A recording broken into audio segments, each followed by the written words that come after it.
ہم نے کراچی یونیورسٹی میں میرے ہی ادارے میں international centre for chemical and biological sciences میں ہوئے ہیں اور بہت اچھا اور سیف پایا گیا ہے، تو ضرور اس کو لگوانا چاہیے اگر یہ اویلیبل ہو تو۔ اچھا سر، اس میں ہم نے دیکھ لیا کہ پڑوسی ممالک میں دیکھ لیں انڈیا نے بھی اس کو شروع کر دیا، اور انڈیا نے تو ڈپلومیسی اپنی شروع کر دی، غریب ممالک کو اس نے دینا بھی شروع کر دیا۔ اب پاکستان کو بھی ایک ویک اپ کال ہمیں ملی ہے کہ ہم اس کو کریں، کیونکہ پینڈیمکس اس طرح کی چیزیں اب یہ مستقبل میں آنی ہے، تو اس میں ہم لوگ کہاں کھڑے ہیں؟ Where do we stand? ہم ابھی بھی 20 سال پیچھے ہیں۔ ہم نے ابھی تک ویکسین ڈیولپمنٹ کے بارے میں کوئی خاص غور نہیں کیا ہے، اور بچوں کی جو ویکسین جو عام پائی جاتی ہے، جو چھوٹے چھوٹے ملک جیسے کیوبا بنا رہا ہے یا دوسرے ممالک بنا رہے ہیں، وہ بھی پاکستان میں نہیں ہم ویکسین بناتے ہیں، ہم ساری امپورٹ کرتے ہیں۔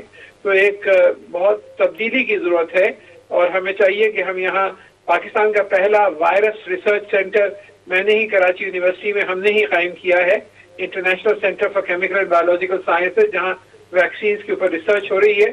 لیکن اس کے لیے پرائیویٹ سیکٹر کو آنا پڑے گا، اور پرائیویٹ سیکٹر کو مراعات دینی پڑے گی، ٹیکس چھوٹ دینی پڑے گی، اور باہر سے بین الاقوامی کمپنیز کو اٹریکٹ کرنا پڑے گا تاکہ وہ ٹیکنالوجی ٹرانسفر کریں، اور جو ہماری ضروریات کی ویکسین ہیں وہ بھی، اور جو نئی ویکسینز ہیں جیسے کہ کورونا وائرس کی، وہ سب ہمارے ہاں ابھی قابلیت نہیں ہے کہ ہم یہاں پہ یہ بنا سکیں، کیونکہ انویسٹمنٹ ہی نہیں کری ہے ہماری کمپنیز نے، اور نہ حکومت کی پالیسیز اس طرف رہی ہیں۔ لیکن اب اس میں تبدیلی کی سخت ضرورت ہے۔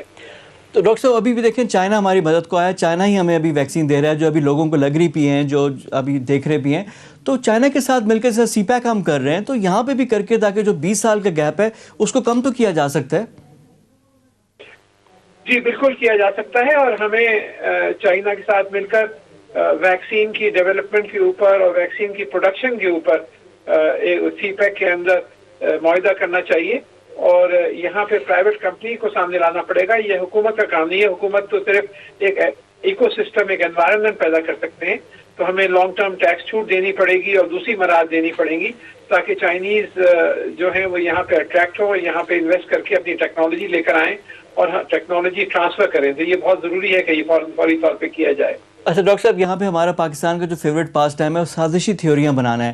اب پہلے بھی بڑا پروپیگنڈا ہوا جب ویکسین سے پہلے، اب پرائم منسٹر نے بھی جو ویکسین لگائی تھی، اب کورونا ہوا، اس پہ کلیریفائی کر دیا گیا ہے، کئی دفعہ کہا گیا ہے کہ اس کو اثر ہونے میں بھی ٹائم لگتا ہے، تو اس پر تھوڑا سا میں چاہ رہا تھا کہ آپ کی طرف سے بھی ایک ورڈ آ جائے۔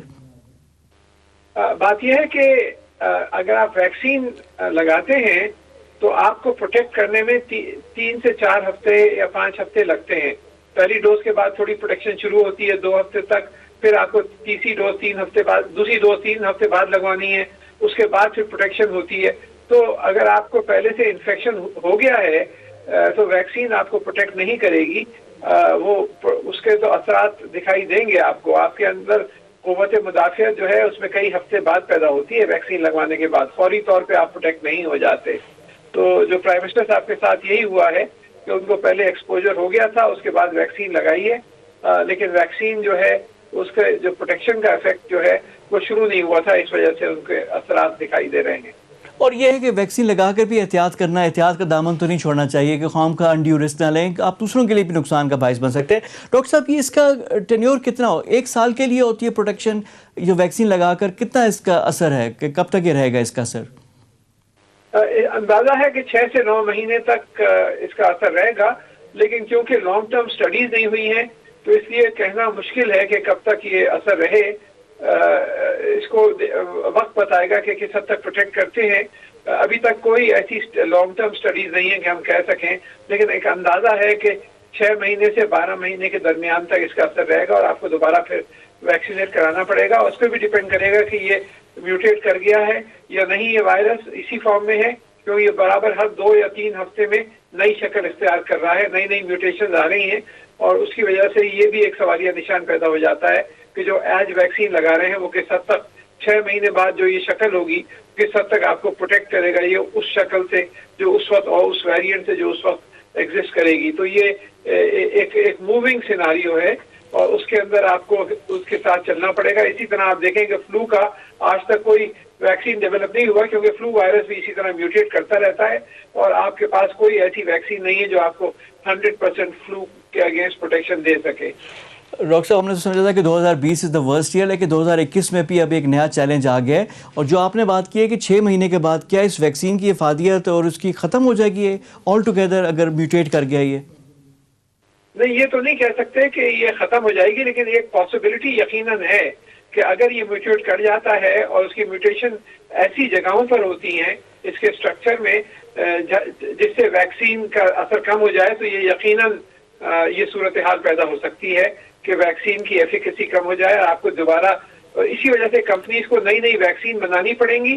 ہر سال آپ دیکھیں گے نئی ویکسین آئیں گی اس وائرس کے خلاف، اور ہر سال دیکھیں گے نئی میوٹیشنز آئیں گی اس وائرس کی. تو یہ ایک جنگ ہے جو برابر لمبی جنگ ہے جو جاری رہے گی. یعنی یہ ایک سال یا 2 سال کی نہیں، آپ اس کو لمبے ہورائزن میں آپ دیکھ رہے ہیں.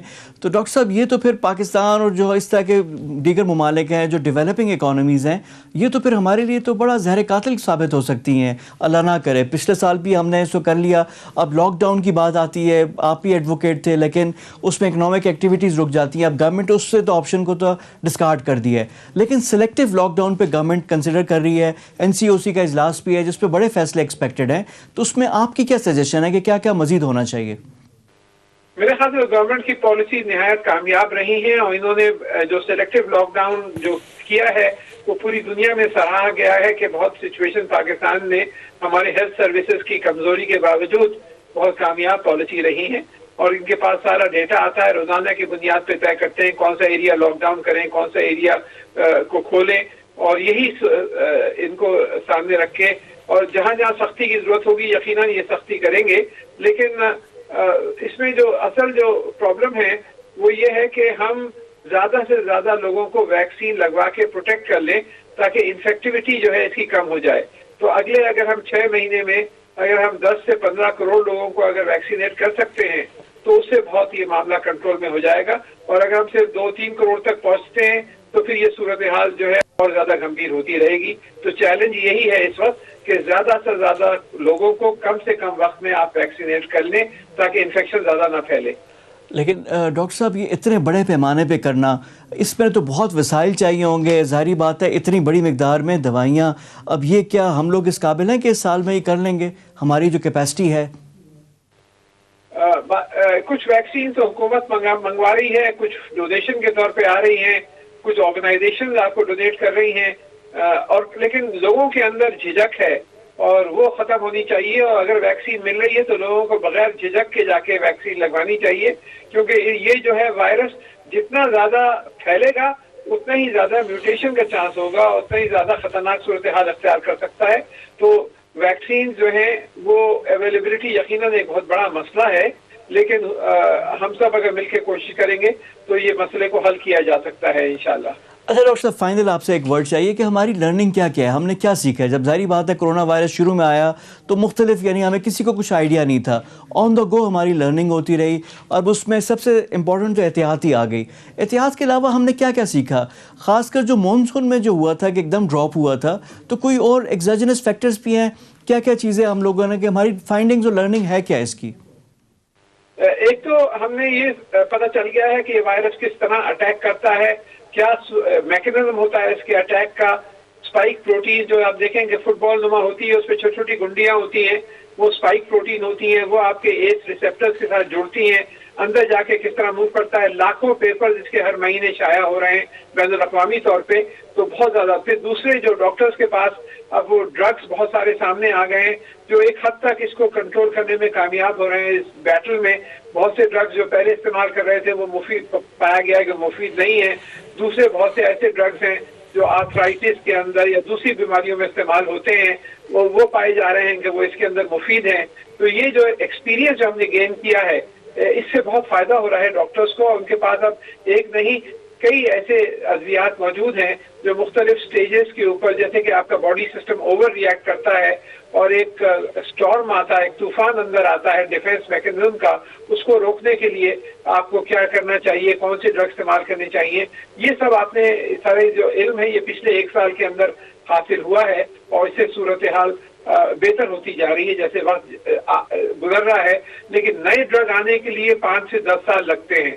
تو اس وجہ سے جو موجودہ ڈرگز ہیں جو کہ آلریڈی ایف ڈی اے نے اپروو کر رکھے ہیں دوسری بیماریوں کے لیے، چاہے وہ کینسر ہو، چاہے آرتھرائٹس ہو، چاہے دوسرے وہ والے ڈرگز جو ہیں ان میں سے کچھ مفید پائے جا رہے ہیں۔ اس جنگ میں کیور تو کوئی نہیں آیا ابھی تک، لیکن پھر بھی اس لڑائی میں ایک حد تک مفید پائے جا رہے ہیں۔ اچھا، لیکن ایک جو بنیادی سوال ہے کہ کورونا آیا کیسے، اس پہ ابھی تک اتفاق رائے نہیں ہو سکا۔ باقی تو ریسرچ پیپرز تو آ رہے ہیں کہ کیسے اس کو ڈیل کرنا چاہیے، لیکن اس کی بنیادی وجوہات ابھی تک سامنے اور کنسنسس اس پہ نہیں آ رہا۔ سائنس تو یہی بتاتا ہے کہ یہ نیچرل ہے، یہ کوئی ایسی ایویڈنس نہیں ہے کہ یہ سنتھیٹک ہو۔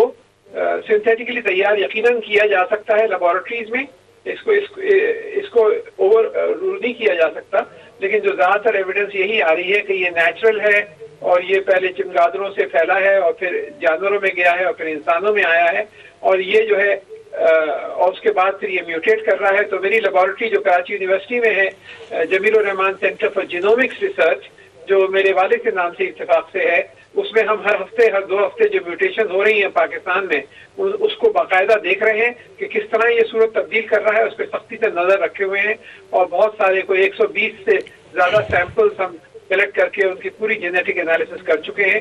تو ہمیں چاہیے کہ یہ نظر باقاعدہ رکھیں، اور پھر اس کے خلاف پھر ادویات بھی تیار ہونے کے لیے بہت اچھا کام ہو رہا ہے اس وقت۔ تو امید ہے کہ انشاءاللہ 2 سال میں آپ کو کچھ نئے ڈرگز نظر آئیں گے۔ چلے جی، ہم بھی امید کرتے ہیں، اور ظاہری بات ہے کہ جو لوگ تنگ ہیں اس سے، اور ایک اچھی چیز ہے کہ دنیا کو رسپانس کرنے کا ایک طریقہ سکھا دیا ورلڈ ہیلتھ آرگنائزیشن، کیپیبلٹی، اور اس کی جو مورٹیلٹی ہے 3% ہے، یعنی 100 میں سے 3% لوگ ہیں، وہ بھی زیادہ نہیں ہے، جس کی وجہ سے بھی اوور آل بچت ہوئی۔ ڈاکٹر عطاء رحمان، بہت شکریہ آپ کے ٹائم کا۔ ہمارے ہیں ممتاز سائنسدان ڈاکٹر عطاء رحمان، ان سے ہماری گفتگو ہو رہی تھی۔ پروگرام میں وقت ہو گیا ایک بریک کا، بریک کے بعد آ کر AVM شہزاد چودھری ہمیں جوائن کریں گے، کچھ سیاسی گفتگو، کچھ علاقے کی بات ان سے کریں گے۔ After a quick break, stay with اس۔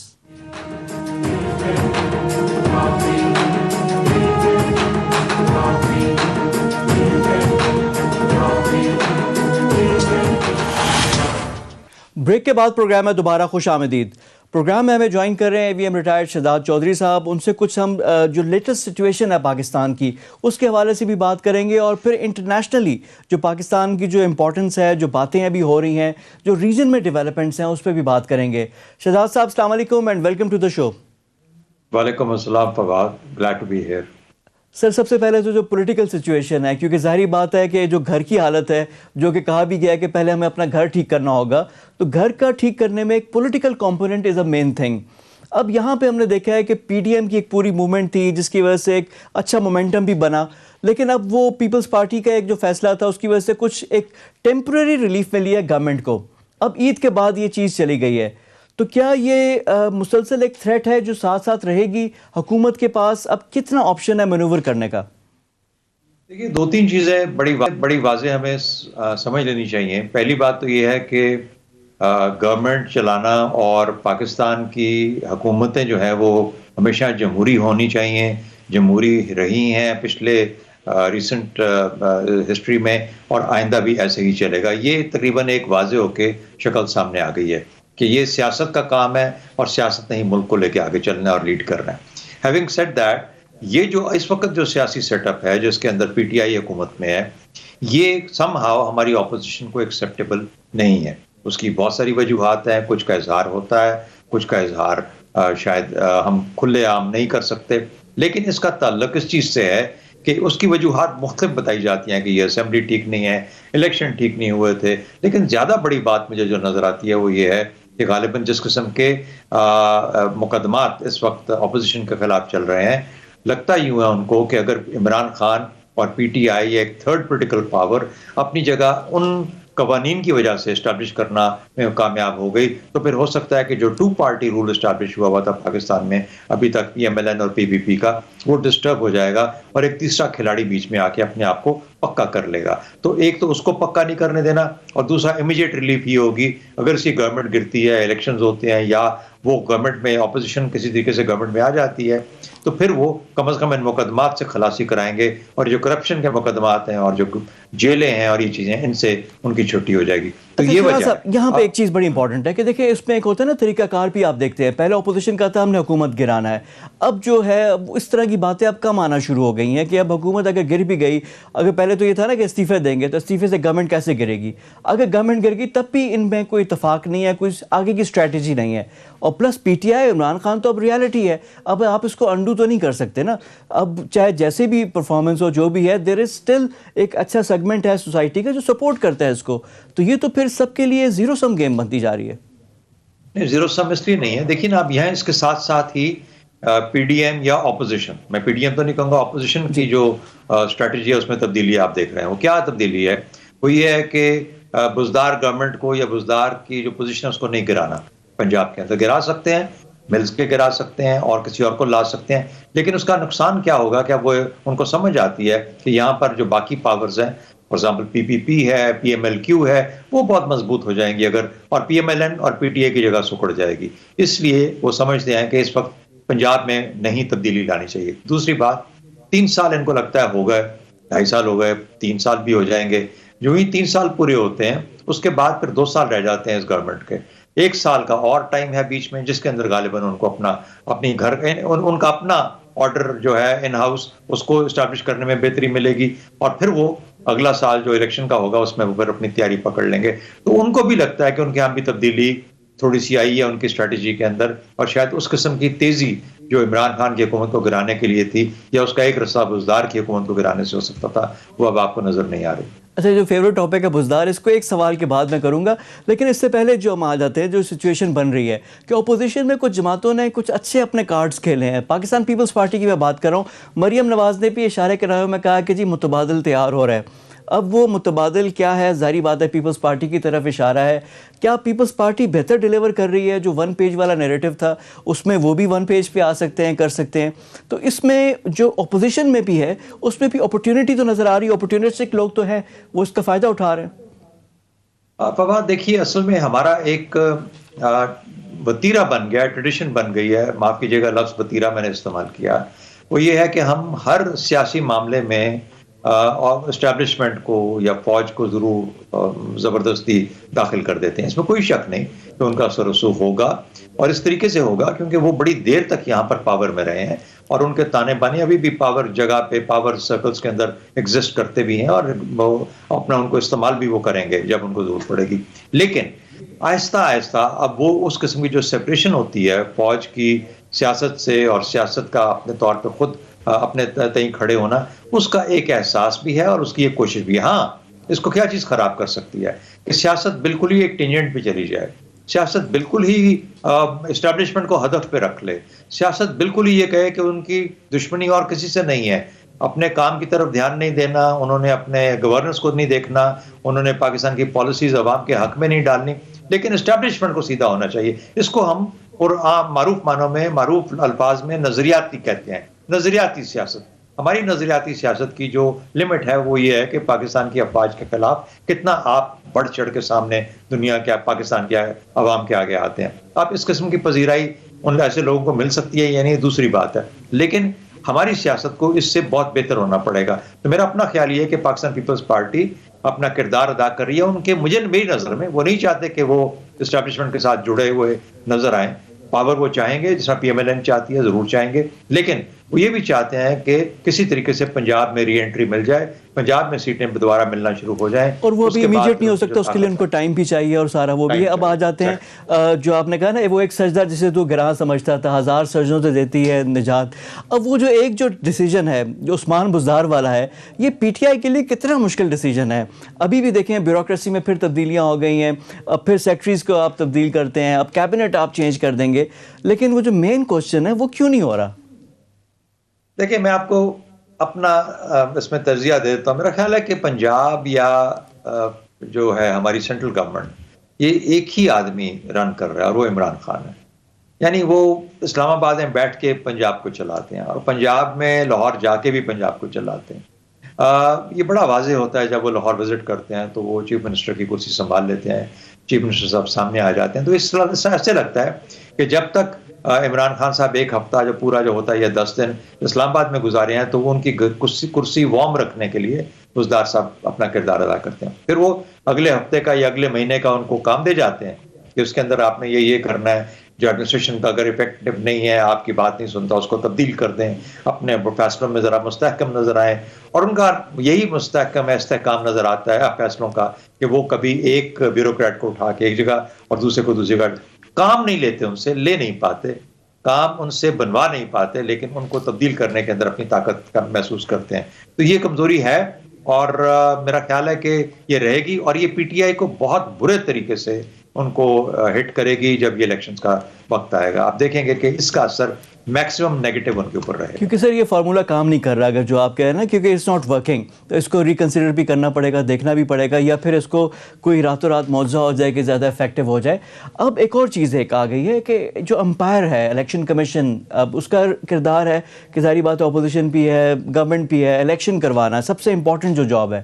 اب جو گورنمنٹ کی طرف سے الیکشن کمیشن کو ٹارگٹ کیا گیا ہے، انہیں کہا گیا کہ جی استعفیٰ دے دے الیکشن کمیشن، اب یہ تو پھر آگے اپنے لیے مزید مشکلات پیدا کرنے والی بات ہے.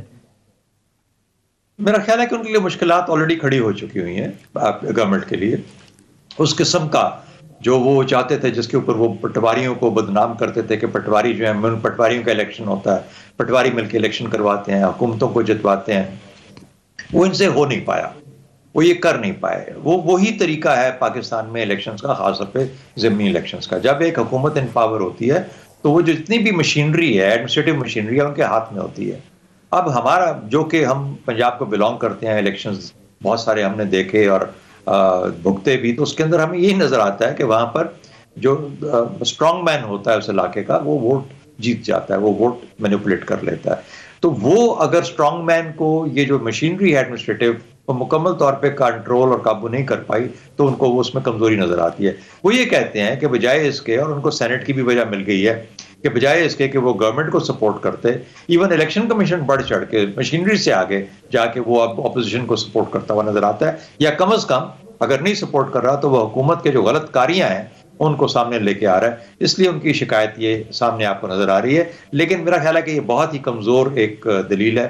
یہ کوئی بھی حکومت، سٹنگ گورنمنٹ، اس قسم کی شکایت نہ اس کو زیب دیتی ہے، نہ اس کو کرنی چاہیے. اور یہ کہ الیکشن کمیشن میں لانے میں بھی ان کا کردار تھا، سارا چیزیں ہیں.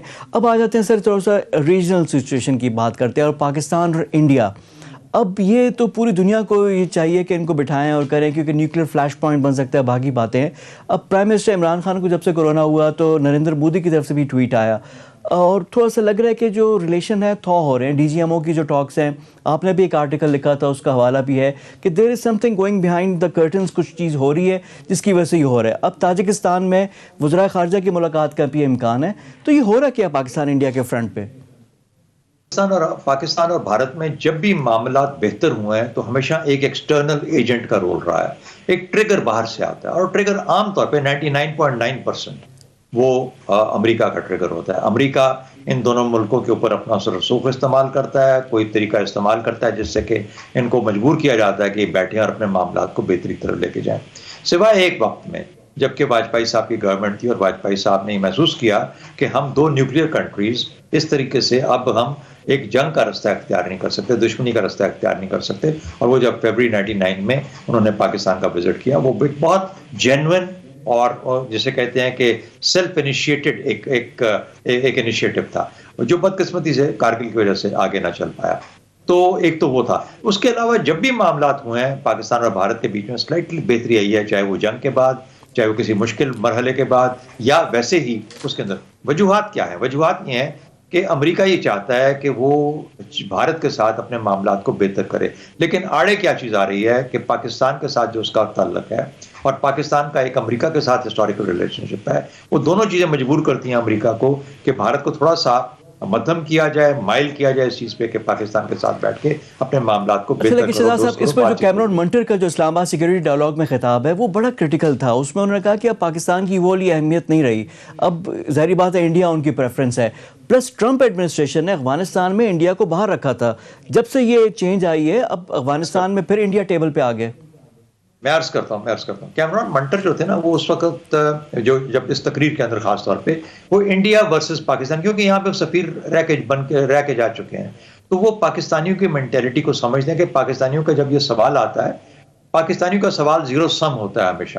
وہ یہ ہوتا ہے کہ کیا اچھا اس کا مطلب ہے کہ اگر وہ آپ بھارت کے ساتھ تعلقات بہتر کر رہے ہیں تو اس کا مطلب پاکستان کے ساتھ خراب کر رہا ہے. وہ یہ کہہ رہے ہیں، آج کا امریکہ یہ کہہ رہا ہے کہ نہیں، ہم دونوں کے ساتھ بہتر کر سکتے ہیں اور کر رہے ہیں اور کرنا چاہتے ہیں. یہ ہم سے یہ زیرو سم گیم نہیں ہے. بھارت بھی چلے گا، پاکستان بھی چلے گا، بلکہ پاکستان زیادہ ضروری چلے گا. ایک تو وہ بھارت کے ساتھ معاندانہ رویہ نہیں رکھے گا، ایک دشمنانہ رویہ نہیں رکھے گا، اور دوسرا وہ اگر سی پیک پہ ہمیں کبھی قابو کرنا پڑے اس کو، تو وہ پھر ہم ادھر بھی پاکستان کے ساتھ ہم اپنا اثر رسوخ استعمال کر سکیں. ان کو پاکستان کی ضرورت. تیسرا، ان کو افغانستان میں پاکستان کی بہت ضرورت ہے اور وہ پاکستان کے اندر رکھنا چاہتے ہیں. ان کو افغانستان میں انڈیا کی بھی ضرورت ہے، کیونکہ ان کو پتا ہے کہ افغانستان تبھی امن لے گا اگر انڈیا اور پاکستان جس قسم سے وہاں پہ بھی بھیڑے ہوئے ہیں افغانستان میں، یہ تھوڑے سے پیچھے ہو جائیں اور ایک پازیٹیو کنٹریبیوشن کریں افغانستان کے امن کے اندر. اگر پاکستان طالبان کو مناتا رہے، طالبان اور امریکہ کے معاملات ٹھیک ہوتے رہیں، لیکن وہاں سے انڈیا بیٹھا اشرف غنی کو یہ ہوا دیتا رہے کہ نہیں آپ نے کھڑے رہنا ہے اور یہ طالبان اصل میں کبھی بھی ٹھیک نہیں ہوں گے اور یہ پاکستانی کے ساتھ ملے ہوئے ہیں، تو اشرف غنی کو بھی ایک وجہ مل جاتی ہے اپنا رویہ مختلف رکھنے کی، اور وہ امن نہیں آ پاتا. تو یہ تمام چیزیں جو کھلی پڑی ہیں، اور ان سب کو جو آپس میں ملانے کا ذریعہ امریکہ سمجھتا ہے، وہ یہ سمجھتا ہے کہ اگر انڈیا اور پاکستان کے بیچ میں معاملات بہتر ہو جائیں گے تو شاید یہ معاملات. اب بڑا سوال جو ہر کوئی پوچھتا ہے، کشمیر کا کیا بنے گا؟ اگر ہم اس طریقے سے کریں تو کیا اس کا مطلب ہے کہ ہم اس وقت میں کشمیر کا سودا طے کر سکتے ہیں؟ امریکہ، دیکھیے آپ کشمیر کی بات کرو گے تو کشمیر کے اندر امریکہ جیسا آج تک رہا ہے کہ بھئی ہاں یہ بات چیت کے ذریعے معاملہ ہونا چاہیے، جنگ نہیں ہونی چاہیے، لیکن فی الحال جب تک آپ دونوں میرے پاس نہیں آئیں گے ڈائریکٹلی آگے کشمیر کا مسئلہ حل کریں، اس وقت تک ہم اس میں ڈائریکٹلی انوالو ہونے کی نہیں کریں گے. تو یہ ایک واضح ہونا چاہیے پاکستانیوں کو کہ کشمیر کا معاملہ اپنی جگہ پہ قائم رہے گا، لیکن ایک بہتری آ سکتی ہے دونوں ملکوں کے بیچ میں، جس میں ٹریڈ، اکنامک انٹیگریشن، کنیکٹیوٹی، یہ وہ چیزیں ہیں جو کہ پورے خطے کو نہ صرف امن میں لے کے جا سکتی ہیں بلکہ ایک پراسپیرٹی کی طرف بھی لے کے جا سکتی ہیں. اچھا، ویری کوئک، ایک آخری میں آپ سے کچھ سیکنڈ چاہیے کہ آر یو ہوپ فل؟ آپ کا کیا تجزیہ کیا ہے، آپ کا انالیسس کیا ہے کہ will this work? I think it will work. I'll tell you the reason. Narendra Modi کا جس قسم کا سکسیسفل ٹینیور رہا اس کے اپنے ملک کے کانٹیکسٹ میں، اپنی پارٹی اور اپنی سیاست کے کانٹیکسٹ میں، ہم اصل میں اس کو دشمنانہ نظر سے دیکھتے ہیں. اس کو ہندوستانی نظر سے دیکھیے، بہت کامیاب وزیر اعظم رہا ہے. اب اس میں ایک چیز کمی رہ گئی ہے، اس کو لیگیسی چاہیے اپنی. اس لیگیسی کو وہ کر سکتا ہے by doing what he is trying to do, by agreeing to the Americans. امریکنوں سے بھی جو کچھ لے سکتا ہے لے لے، پاکستان کے ساتھ بھی تعلقات بہتر کر لے، چین کے ساتھ بھی اس نے کچھ نہ کچھ معاملہ کر لیا. تو مجھے یوں لگتا ہے کہ اگر اس کے اندر تھوڑا سا بھی دونوں اطراف کے اندر اگر گند زیادہ نہ کھیلا گیا تو اس کے کامیابی کے امکانات کافی مجھے پر امید نظر آتے ہیں. چلیں، بہت شکریہ آپ کے ٹائم کا. ہمارے ساتھ موجود تھے air marshal retire Shahzad Chaudhry صاحب، ان سے ہماری گفتگو ہو رہی تھی. لیکن پاکستان کے اینڈ پہ بھی ڈومیسٹک آڈینس کو بھی آپ نے یہ چیز ہوگی، اور ظاہری بات ہے کشمیر، پھر جس طرح opposition is on the streets, تو یہ چیزیں بھی کافی ہے. تو کہتے ہیں نا there are many slip between the cup and the lip. تو اب دیکھنا ہے کہ کب تک یہ چیز ہوتی ہے اور کیا اس کا مستقبل ہوتا ہے. پروگرام میں وقت ہو گیا ایک بریک کا. بریک کے بعد آ کر گفتگو کا سلسلہ جاری رکھیں گے. اسٹے ود اس.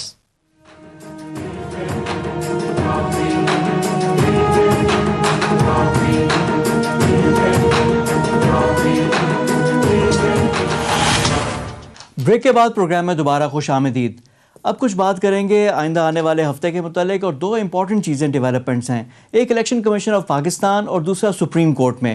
دونوں الیکشن ریلیٹڈ ایشوز ہی ہیں. الیکشن کمیشن آف پاکستان میں کل یوسف رضا گیلانی کی پیشی ہے، نااہلی کا کیس ہے، ان کو بلایا گیا ہے، وہ اپنے وکیل کے ذریعے بھی پریزنٹ کر سکتے ہیں، اور ان کے بیٹی کی جو ویڈیو ہے اس کے متعلق یہ بات چیت ہوگی. ساتھ ہی ساتھ NS-75 ڈسکا کے بائی الیکشن کا کیس سپریم کورٹ میں ہے. دونوں ایشوز پہ گفتگو کرنے کے لیے ہمارے نمائندہ خصوصی عدیل وڑائچ ہمارے ساتھ موجود ہیں، ان سے ہم گفتگو کرتے ہیں. عدیل، السلام علیکم اینڈ ویلکم ٹو دا شو. بہت شکریہ فواد صاحب. وعلیکم السلام. عدیل، سب سے پہلے تو یوسف رضا گیلانی والا جو ایشو ہے، سب نظریں ادھر ہی ہیں، کیونکہ اب سینٹ کے جو چیئرمین ڈپٹی چیئرمین کا معاملہ تو ہے ہی ہے. اس سے پہلے یوسف رضا گیلانی بطور سینیٹر، اس پہ بھی اب سوال ہے جس پہ اب کل الیکشن کمیشن میں کارروائی شروع ہوگی. کیا ایکسپیکٹڈ ہے؟ دیکھیں ایک جانب فواد صاحب یہ معاملہ چلنا ہے عدالت عالیہ میں، چیئرمین سینٹ والا معاملہ، لیگلی اس معاملے کو پیپلز پارٹی وہاں لے کے جا رہی ہے کہ یوسف رضا گیلانی کو چیئرمین سینٹ ہونا چاہیے تھا. دوسری جانب یوسف رضا گیلانی سینیٹر بننے کے اہل بھی ہیں یا نہیں، یہ معاملہ باقاعدہ کل سے الیکشن کمیشن آف پاکستان میں اس کی سماعت ہونے جا رہی ہے. یوسف رضا گیلانی اور ان کے صاحبزادے علی حیدر گیلانی کو جو نوٹس جاری ہوا، ان سے جواب یہ طلب کیا گیا کہ یہ جو فوٹیجز ہیں، یہ جو معاملہ ہے یہ ہے کیا. اس پر باقاعدہ سماعت کا آغاز 22 تاریخ سے ہونے جا رہا ہے. تو اس میں انہیں وکیل کے ذریعے یا خود پیش ہونے کا کہا گیا ہے، لیکن انہیں آ کر یہ سماعت اس لیے بہت زیادہ اہم ہے کہ ان فوٹیجز سے متعلق وضاحت کرنی ہوگی، کیونکہ علی حیدر گیلانی جو ہیں وہ ایڈمٹ کر چکے ہیں کہ یہ فوٹیج ان کی ہے. اب یہ معاملہ اس حد تک کنٹروورشل نہیں رہا کہ جی یہ فوٹیج میری نہیں ہے، یہ فوٹیج انہوں نے ایڈمٹ کیا ہوا ہے. پریس کانفرنس جو ہے وہ الیکشن کمیشن آف پاکستان کو دکھائی اس کا ٹائم جا فریم چکی کیا ہے. ہوتا ہے اس طرح کے کیسز کا؟ اور دوسرا یوسر رضا گیلانی کہیں گے میں نے تو کچھ نہیں کیا، میرے بیٹے نے کیا، اس سے پوچھیں. ان کا تو کہتے ہیں میری تو انوالومنٹ نہیں ہے، میں نے تو کچھ بھی نہیں کیا اس میں. اس میں جو الیکشن کمیشن کے اپنے ریمارکس بھی یہی تھے گزشتہ سماعت کے اوپر کہ ہر شخص اپنے کام کا ذمہ دار ہوتا ہے. اگر کسی نے اگر کوئی غلط کام کیا بھی ہے تو اس میں یوسف رضا گیلانی کا کیا قصور ہے؟ تو اس میں پھر جو پاکستان تحریک انصاف کی لیگل ٹیم ہے اس نے یہ بتایا کہ یہ دیکھیں الیکشن ایکٹ ہے، اس میں لکھا ہوا ہے کہ اگر امیدوار خود یہ کام نہیں کر رہا لیکن اس کے بہاف پہ ہو رہا ہے یا اس کو اس کا فائدہ ہو رہا ہے تو یہ کرپٹ پریکٹس کے زمرے میں آتا ہے. تو اس میں جو پاکستان تحریک انصاف کا کیس ہے بنیادی طور پر کہ یہ اس میں ہارس ٹریڈنگ ہوئی ہے. اگرچہ ان کو جو فوری ریلیف تھا ان کا نوٹیفیکیشن روکنے کے حوالے سے وہ نہیں مل سکا تھا، لیکن تحریک انصاف اس کو اپنی کامیابی اس لیے ضرور سمجھ لی ہے کہ یہ معاملہ ٹیک اپ ہو گیا. اب یوسف رضا گیلانی کو آ کے وہاں آ کر جب وضاحت کرنی ہوگی تو پھر ان سے کراس کوسچننگ ہوگی. لیکن عدیل یہ تو دو دھاری تلوار بھی بن سکتی ہے نا، کیونکہ ظاہری بات ہے اس میں جو لوگ تھے وہ پی ٹی آئی کے تھے. اگر وہ نااہل ہو جاتے ہیں، اگر ان کے بارے میں کوئی چیز ہو جاتی ہے تو پی ٹی آئی کے لیے تو نمبر گیم بڑی آپ کہہ لیں کہ بڑا کلوز کال ہے. جی پاکستان تحریک انصاف کے لوگوں کو اس میں جو فہیم خان ہیں ان کو اور ان کے جو دوسرے ساتھی ہیں اپنا بیان حلفی جو کیپٹن جمیل ہیں ان کو اپنا بیان حلفی دینا پڑا کہ جی، لیکن انہوں نے کہا کہ یہ انہوں نے ان کا کیس یہاں پر آ کر جو یہ بات وہ کرتے ہیں کہ جی ہم نے یہ سٹنگ آپریشن کیا اور یہ ساری ہم نے جو آفر ہوئی ہم نے وہ آفر لی نہیں. اس سے کیس کسی حد تک کمزور ضرور پڑتا ہے کہ آپ خود یہ کام کر رہے تھے اور پاکستان تحریک انصاف کو یہ ضرور اسٹیبلش کرنا ہوگا کہ جی رقم دی گئی، اور اس کو ثابت کرنا عدیل بڑا مشکل ہے. اور وہ تو کہیں گے میں صرف طریقہ بتا رہا تھا کہ ووٹ کیسے ریجیکٹ ہوتے ہیں کہ طریقہ کار یہی ہے، لیکن اس کو اسٹیبلش کرنا بڑا مشکل ہے. اس کو بھی دیکھنا ہے کہ کیسے ہوتا ہے. دوسرا عدیل جو سپریم کورٹ میں ڈسکا والا معاملہ ہے اس میں بھی پچھلے ہفتے میں ایکسپیکٹڈ تھا کہ آ جائے، لیکن وہاں پہ وکیل جو تھے سلمان اکرم راجہ کورونا کے باعث دلائل نہ دے سکے. اب ان کو کورٹ نے ذرا مارجن بھی دیا. وہاں پہ کیا ہو رہا ہے؟ ڈسکا والے الیکشن پر فواد صاحب ایک چیز جو ہے وہ تو واضح ہو چکی ہے، جو جج صاحبان کے ریمارکس ہیں کہ ری الیکشن تو ہونا ہے. اب کتنے میں ہونا ہے؟ 20 میں ہونا ہے، 14 میں ہونا ہے، 36 میں ہونا ہے یا پورے حلقے میں ہونا ہے، اس پہ بات ہو رہی ہے. اس پہ جو آخری سماعت ہوئی ہے اس میں آنریبل جج ہیں جو اس بینچ کے سربراہ ہیں جسٹس عمر عطا بدیال صاحب، ان کے ریمارکس بڑے ہی اہم ہیں جس میں انہوں نے کہا کہ لگتا ہے کہ الیکشن کمیشن نے پولیس کے عدم تعاون کا غصہ نکالا یا فائرنگ اتنا کوئی سنگین مسئلہ تھا کہ اس فائرنگ کی وجہ سے پورے حلقے میں الیکشن جو ہے وہ دوبارہ ہو جائے.